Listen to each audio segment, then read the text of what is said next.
Zidește-mi mine o inimă curată, Mântuitorul meu iubit. O inimă care eu, Doamne, să pot să fiu azi mântuit.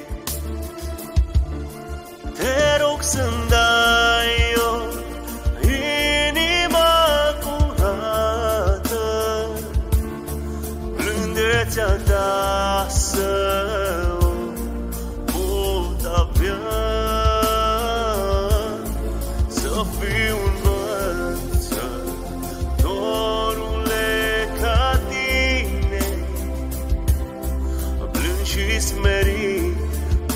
smerit cu inima.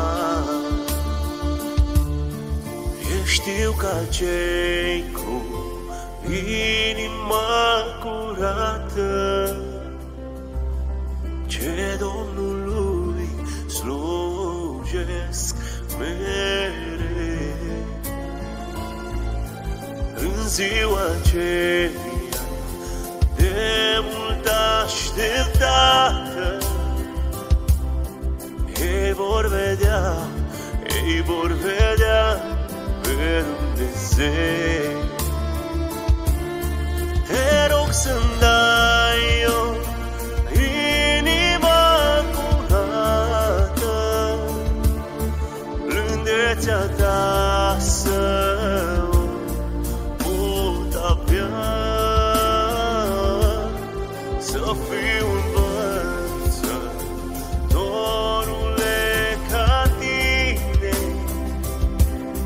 blând și smerit